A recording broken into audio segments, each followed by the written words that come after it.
Hello and welcome to part 2 of, or section 2 of this Paillard restore. So here's the cabinet which we're going to attack making a replacement for. It's in pretty bad nick and it's in disgusting, so I want to get this out of the way as quickly as possible. So I'd say when it was out in the open, it was face down and all the weather went into the back of it, because all the damage to the woodwork is mostly along the back here. The base panel is split and come apart from the bottom, from the sides, and yeah, we have extensive woodworm to deal with. So I'm just gonna salvage all the hardware off it. So the frame for the Magic Eye, these metal parts, the clasps for the back panel, and maybe the speaker grill, we'll see, I don't know yet. Then measure up everything and go from there. And I'll also shoot a bunch of reference video just in case I have queries later on how it all goes back together. Okay, so measurements taken, hardware removed from the cab.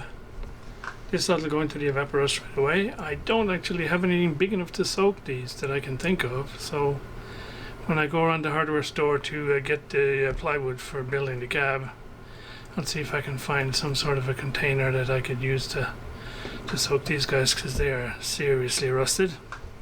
And this nasty, horrible, disgusting thing will go in a rubbish bag and will get post-haste round to the local dump, never to be seen again. So the hardware has been removed from the cabinet and soaked in the old evaporust overnight. The what I would call the regular stuff came out really well. These guys are problematic, or have been. They're made of hardened steel, which looks like it was chrome plated and then brushed. So you had that brushed finish, but it's not aluminium. It looks like it's steel with chrome on it. And the reason I suspect that is because when in the areas where the coating has come off, you can't file this. This stuff is as hard as a file. So yeah, lots of wire brushing and stuff. And in fact, I used a file cleaner brush to get most of it off, because sitting in the evaporust overnight did not make a big dent in this, I gotta say. And it's obviously the other surface is the one which has taken the most damage, because it was next to the wood, which is a bit of a shame, because if I just look at the front sections here, 2 out of the 3 of them look fine. There's a bit of pitting on the bottom one here, but if that's all it was, I could just clean everything up with acetone and give it a coat of clear and we'd be done. But it looks crappy over here, so I may be forced into cleaning and spraying and painting the whole lot here with something or other. Anyway, that's a decision for further down the road. In the meantime, it's on to wooden related stuff. So this is what the reconstructed dial looks like.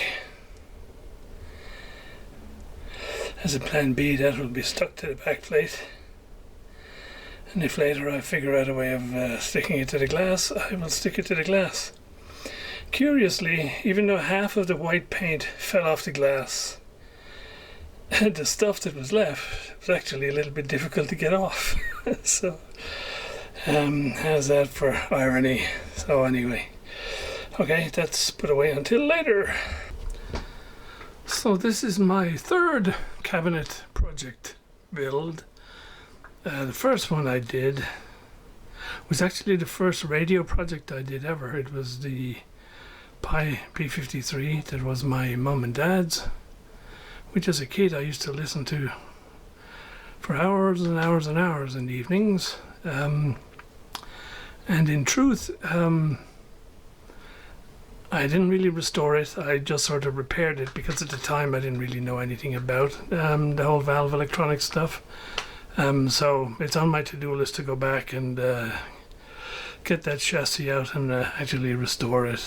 And that will happen at some point. The second one was a radio that had been my grandparents' radio on my father's side. That was in terrible condition. In fact, when I picked it up, there was no cabinet. There was a chassis sitting in a pile of dust and a back panel, because the woodworm don't like the wood that the back panel is made of. So now I couldn't find out exactly what model radio that was, other than it was a Pi. And my best estimate or guess, based on all sorts of finagling with the ID plate on the back, was a P52. Right, on to today's project.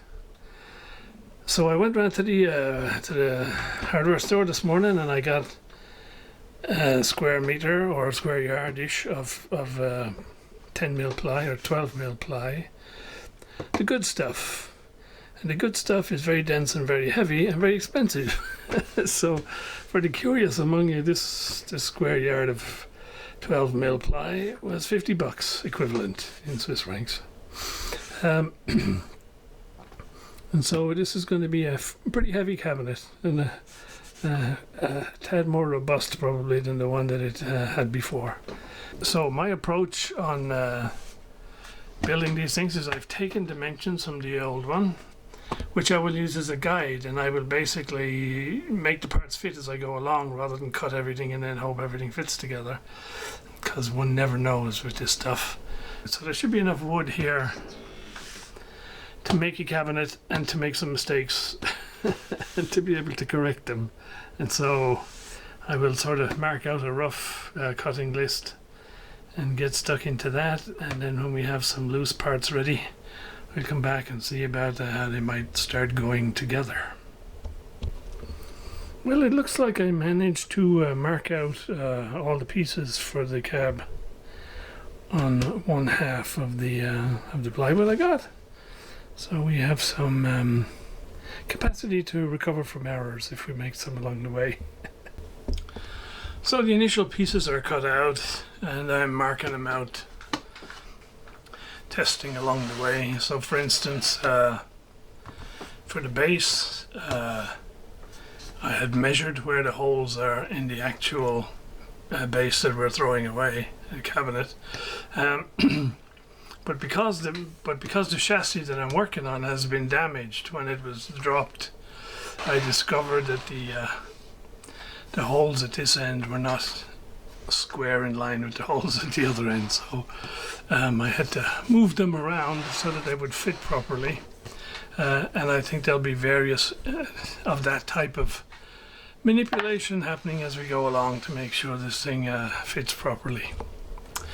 I think we'll probably close the video at this point, because the next thing I have to do is all the sort of rabbiting, which is all boring stuff and just creates a lot of sawdust.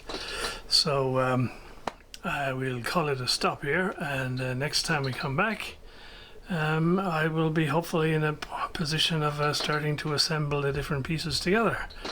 So that's it for now, guys. Thanks for watching, and more to come in a little while.